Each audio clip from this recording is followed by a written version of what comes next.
आज आम घर को रिलेटिव आसते डिमांड रे बनी पिंक कोकोनट लड्डू जहाँकि 15 ରୁ 20 मिनिट भितर बनीज बिना किसी आर्टिफिशियल कलर बिना किसी झिंझट ना सिरा बनैयार टेंशन ना मेजरमेंट टेंशन। यही रेसिपीटी एते इजी जो मैंने फास्ट टाइम बनइबे तांकर भी बहुत परफेक्ट बनिबो। चलंतु रेसिपीटी को स्टार्ट करिबा। जय श्री जगन्नाथ। नानी हाथ रंधा को आपण माननको बहुत बहुत स्वागत। मु एठी 5टा नड़िया कोरिकी नेछि और नड़ियार कड़ा चुपा को छाड़ी बाकी व्हाइट पार्ट को कोरी नेछि। कोरिला परे भी दाना गुड़िक बड़ बड़ अच्छी जहाँकि खाइला बेले दांतरे बाजिबो भल टेस्ट लागिबनी।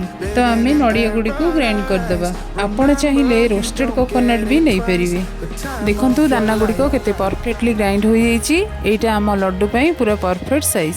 तापरे गोटे हेवी लुहा कड़ाई रे 2 चम्मच घी देदेबा और सबू ग्राइंड करथिबा नड़िया गुड़िक भी देदेबा। आपण चाहिए आपण इच्छा अनुसार घी कम बेसी भी करि परिबे। घी ऐड करबा द्वारा मिठार टेस्ट द्विगुण हो जाए। घी को नड़िया सह भल भाबे मिक्स करदेबा।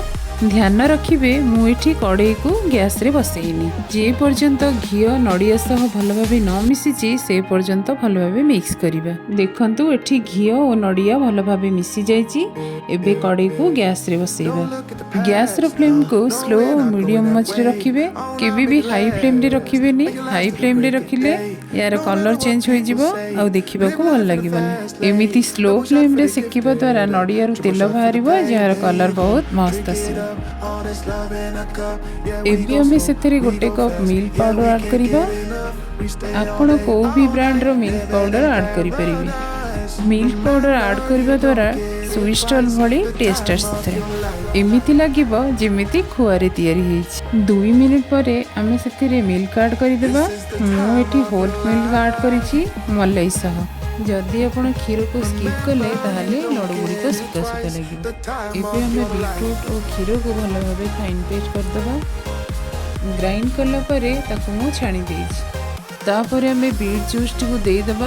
देखंतु केते सुंदर देखा जाउची। नड़िया सह बीट जूस को भल भाव मिसई दबा। तापर हमें आउ गोटे ग्राइंडर जार रे 4टा गुजराती गोटे कप चीनी हाफ कप काजू नहीं भल भाव ग्राइंड करदबा। काजूर मेजरमेंट आपण हिसाब से नहीं पारे। काजू बदल आप चाहिए भी बादाम भी नहीं पारे।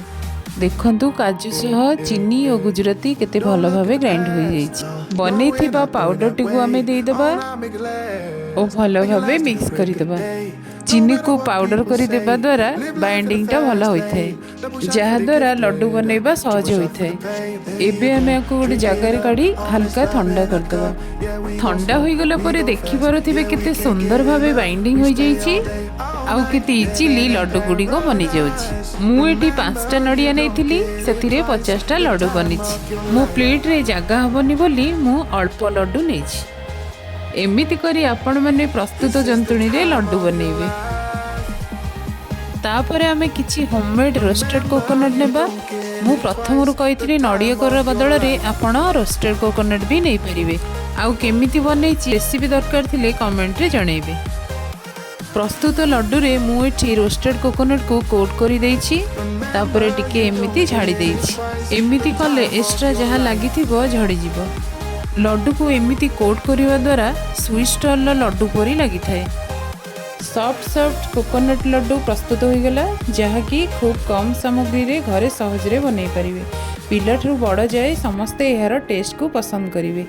आपण माने निश्चित ट्राए करंतु आउ केमिति लागिला कमेंट करी कहंतु। वीडियोटी भल लागिथिले सब्सक्राइब करबा को भूलिबेनी। रहिली जय श्री जगन्नाथ।